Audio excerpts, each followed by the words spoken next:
Hello and welcome back to Newsroom Nigeria. This is where we give you hot, fresh and sizzling news all day long. If you haven't subscribed to this channel, please do well to subscribe. Turn on the post notification bell so that you can be the first person to get notified whenever we upload a new video. Help us grow this channel by giving this video a massive thumbs up so that it gets recommended to other YouTube viewers all around the world as well. Lastly, leave your opinions in the comment section below. Without further ado, let's delve right into the details of today's news. Prime Minister of Niger Republic finally speaks on reported move by coup plotters to arm Ousted president in detention. First of all, just recently, Tinubu sent a warning to UN, threatening them that if anything happens to the Niger president, Bazoum, that they are going to have themselves to blame for it. I think that this war, I think, is now very inevitable, because at the moment it's looking as if ECOWAS is gearing up. ECOMOG met, I think, in Ghana just a few days ago. That is the chief of military, the chief of army staff from each of the West African countries. They are the ones that make up the ECOMOG. They met in Ghana to discuss strategies to deploy in case, they finally decide to go for war against the Niger Republic.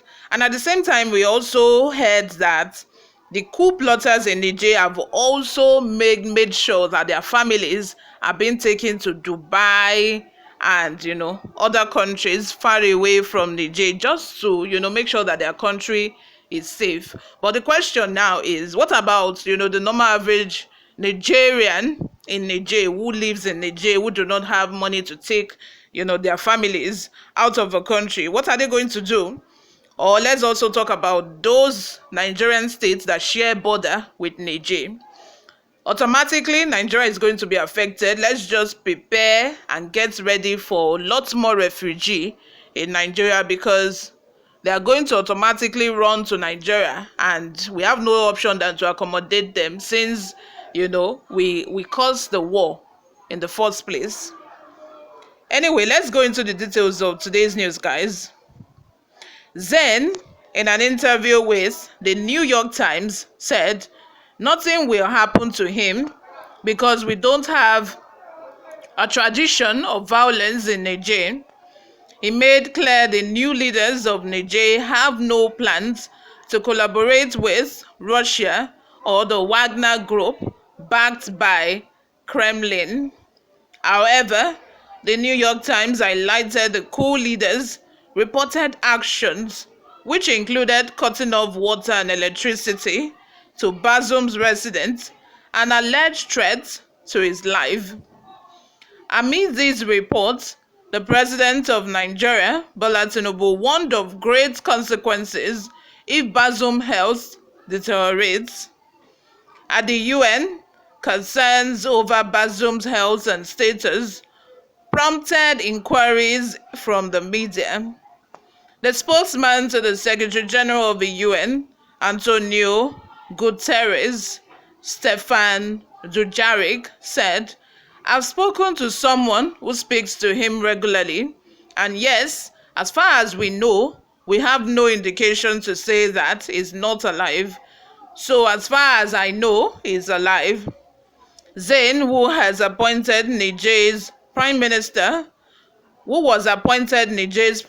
on August 7, was also questioned by the Times on the presence of 1,100 American soldiers and 1,500 French soldiers fighting against jihadists in terrorist operations with the local army.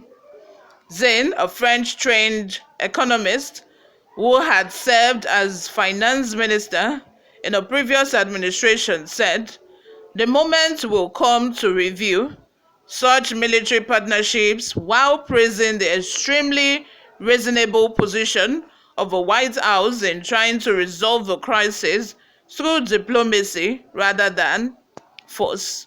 What do you make of this? Do you think that this war is going to come, like it's just imminent? Let me know in the comment section. Or do you think that at the end of the day, diplomacy is going to be what is going to resolve all of this? What's your prediction, guys? Let me know in the comment section. Before we go, let's take a look at some of the reactions we got online. Osa says, "Ebola, why haven't you fought for the innocent people killed at your toll gate?" Ochuko Tony says, "If cutting off of water and electricity from the residents of a toppled president of Niger Republic can cause so much attention and interest from foreign countries, what about the suffering majority that have been provided with water and electricity by the Ousted president? If these facilities are essential to him, then the masses deserve same too. So let him experience what the masses have been suffering. What is good for the goose is also good for the gander," which is very reasonable. There have been people suffering in Niger that did not have water, did not have a good supply of electricity, all this while, and the international community never said anything about it. But because it is the president that is being ousted now and being put on house arrest, they are complaining that Hope is alive. Hope is in fact, recently the president himself complained that he was being given white rice every single day. Imagine. Whereas people average normal Nigerians have been suffering. There are days when normal people did not even have anything to eat. You still have rights to eat and you are complaining. Innocent Okoye says, "Hard way is the only way. This man is not ready. Leave that seat." Another person says, by the name Akogu, says, "Only God can rescue Nigerians fighting for justice, freedom, equity, and fairness. If not God for us, the downtrodden." Can you imagine what President Bola Ahmed Tinubu said? That he will be disturbed about the health of Nigerian ex-leader Bazoum as he is in detention, while a Nigerian in Nnamdi Kanu is in prison sick. I guess life no balance.